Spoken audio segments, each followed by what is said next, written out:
जय महाराष्ट्र सर्वांना जय शिवराय मित्रांनो. मी पुन्हा एकदा तुमच्या सर्वांसाठी नवीन व्हिडिओ घेऊन आहे.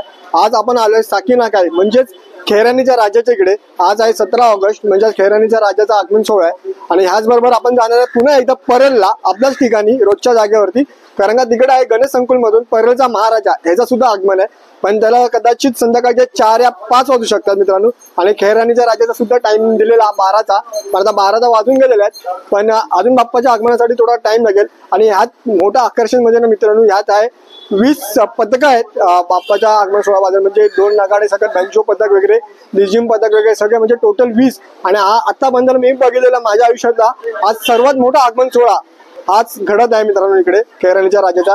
आणि जस्ट एक मूर्तीची थोडी झलक आम्हाला थोडी बघायला भेटली. अतिशय सुंदर अशी मूर्ती आहे. आणि काही सुमत माझा मंडपाच्या इकडे नेतो, एंट्री गेट दाखवतो मित्रांनो.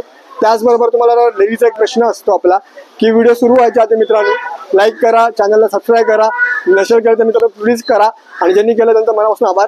आणि जे तुम्हाला जे वाटेल ते करा, कारण का मी एवढे दिवस तुम्हाला सांगून मी थकलेलो आणि व्हिडिओ पण बघत नाही मित्रांनो. आता पुढे आणखी खूप सारे आगमन सोहळे आपल्याला कव्हर करायचे आहेत मित्रांनो. आणि उद्या आहे 18 ऑगस्ट. 18 ऑगस्ट म्हणजे मित्रांनो आपल्या मुंबईमधला सर्वात मोठा महाआगमन सोहळा होणार आहे. ते म्हणजे आपल्याला माहितीनुसार आपल्याला माहिती पडलेलं 160 गणपतीचं आगमन आहे, पण तेवढे फक्त आपल्याकडे पेपरावरती फक्त 160 आलेले आहेत.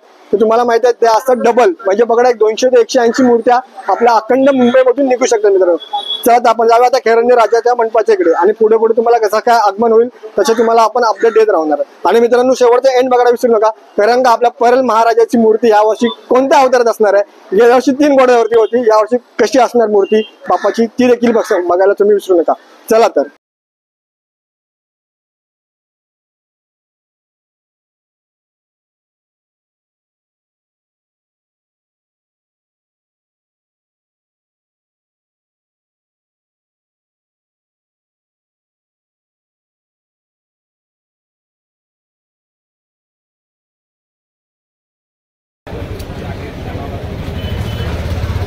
हे बघा मित्रांनो, इथूनच बाप्पांचं आगमन होणार आहे. खाली मंडपामध्ये बाप्पांची मूर्ती आहे. ती आता काही क्षणातच बाप्पांची मूर्ती ओपन करतील, म्हणजे बाप्पांच्या मूर्ती आपल्याला सर्वप्रथम दर्शन होईल. आणि क्राऊड बघा असा हळूहळू जमायला भेटलेला आहे.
मित्रांनो आपण जस्ट आता खेरानीच्या राजाचा आगमन सोहळा पाहिलाय, खूप मजा आली, थोडा आम्ही नाचलो पण एन्जॉय केला, तसं तुम्ही पण आता व्हिडिओ मध्ये एन्जॉय केला असं खेरानीच्या राजाचं आगमन बघून। तर मित्रांनो आता आपण खेरानीवरनं चाललोय आपण परळ वर्कशॉपला पुन्हा एकदा, कारण का परळ वर्कशॉप मध्ये आपला परळचा महाराजा याचं आगमन होणार आहे। आणि परळचा महाराजाचं आगमन म्हणजे आपण गेल्या वर्षी आपल्याला अजून आठवतो आगमन, कारण का तो बाप्पा होता 3 घोड्यांवरती परळचा महाराजा। या परळच्या महाराजाचं रूप यावर्षी कसं असणार आहे ते तुमच्यासाठी सुद्धा सरप्राईज आहे आणि माझ्यासाठी सुद्धा सरप्राईज आहे। तर अतिउत्साही आहे कारण का मी यावर्षी, कारण का परळच्या महाराजाचं गेल्या वर्षी मला आगमन शूट करायला भेटला नव्हता, तर यावर्षी बघू परळच्या महाराजाचं आगमन आपण कसा शूट करेल। खूप गर्दी असणार, क्राऊड असणार आहे, म्हणून तर तुम्ही पूर्ण व्हिडिओ बघा, कारण का परळच्या महाराजाचा खूप मजा येणार आहे मित्रांनो। चला आपण जाऊया आता परळ वर्कशॉपला। तर मित्रांनो आपण ना आता परळला पोहोचलोय, मागाशी मी तुम्हाला परळ बोललो, आता पण परळ बोललो मित्रांनो। आपण आलो आता करी रोड, आणि जे आता आगमन होणार आहे मित्रांनो ना परळच्या महाराजाचा, ते गणेश संकुलच्या इकडूनच होणार आहे, म्हणजे आपल्या करी रोडच्या इथून बाजूला। आपण बरेचसे करी रोडचे व्हिडिओ बनवलेले आहेत गणेश संकुलचे, तर आपण करी रोडला आलो। तर आता आपल्याला इकडे आल्या आपल्याला माहिती पडलंय सावरपाड्याचा राजा याचं आगमन होतोय, म्हणजे आज आपल्याला आपल्या व्हिडिओ मध्ये मित्रांनो 3 आगमन बघायला भेटतात। 2 तर आपले फिक्स होते, पण आता अचानक आपल्याला सावरपाड्याचा राजा हा देखील आपल्याला भेटतोय, कारण का माहिती नव्हतं, आपल्याला वाटलं आज सकाळीच बाप्पाचं आगमन होईल म्हणून। तर आपलं नशीब चांगलं की आपल्याला आता दोन्ही पण बाप्पांचे आगमन बघायला भेटतात व्हिडिओ मध्ये। तर मित्रांनो शेवटपर्यंत व्हिडिओ मध्ये कंटिन्यू राहा, आणि अजून लाईक केला नसेल मित्रांनो प्लीज लाईक करा, बोलून काहीच उपयोग होत नाही माझा तरी। गणेश संकुलचा गेट आहे ना, ह्या गेटनी सावरपाड्याच्या राजाचं आगमन होणार आहे। आता आपण थोडा इथे थांबू, वेट करू, बाप्पाचं आगमन लगेच होईल।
तर मित्रांनो आज आपण टोटल 3 गणपती बाप्पांचे आगमन बघितलं. पहिलं आगमन बघितलं म्हणजे तो खेराणीचा राजाचा, आणि दुसरा आगमन बघितला सावरपाड्याचा जो बोरोलीचा गणपती, आणि आता आपण शेवटचा आगमन बघितला तो म्हणजेच आपला परेलचा महाराजा याचा भव्य दिवाचा आगमन सोहळा शूट केलेला आहे आपण मित्रांनो. आणि ह्या वर्षीची पुन्हा एकदा मूर्ती फारच सुंदर आहे. जी तुम्हाला प्रतीक्षा होती मूर्ती यावर्षी कशी असणार ती मला सुद्धा होती. या वर्षीचा परेलचा महाराजा बघून ना एकदम भारी वाटला. आता आपल्या बरोबर आहे ना आपला नेहमीचा भाऊ आपला हरिओम भाऊ आपल्या बरोबर है. हरिओम भाई आपको कैसा लगा इस टाइम पर मूर्ति परेल का? अब तक का सबके मन में सच में बना हुआ था कि मूर्ति कैसी रहेगी, कुछ तो यूनिक डिजाइन देखने के लिए मिलेगा। और ये अरुण नत्ते सर जी की पहली मूर्ति जो कि 14 तारीख को आज बाहर निकली, तो ये मूर्ति देखना जितने लोगों के मन में डाउट था ना पूरा डाउट एकदम क्लियर हो गया। और इतनी प्यारी मूर्तियां बता रहा मैं आपको, इतनी प्यारी मूर्ति थी कि मेरे पास ना शब्द कम पड़ जा रहे। इतनी प्यारी मूर्ति आज मैंने पहली बार ऐसा देखा। तो मेरे साथ साथ मैं उम्मीद करता हूँ कि आप लोग को वीडियो देख के बहुत ज्यादा अच्छा लगा रहेगा। बाकी बातें में ज्यादा सुनिए। तर मित्रांनो आता ना आपल्या व्हिडिओची एंड आहे. चॅनलला लाईक करा केलं नसेल तर, चॅनल सबस्क्राईब करा अजून केलं नसेल तर, आणि पुढचे सुद्धा ना चॅनल बघा व्हिडिओ बघायचे असेल चॅनल लवकर सबस्क्राईब करा. उद्या आहे भव्य आगमन म्हणजे महाआगमन सोहळा. आता आपण भेटू पुढच्या व्हिडिओ मध्ये एका नवीन दिवस मध्ये एका नवीन कारखान्यात. तो सर्व गणपती बाप्पा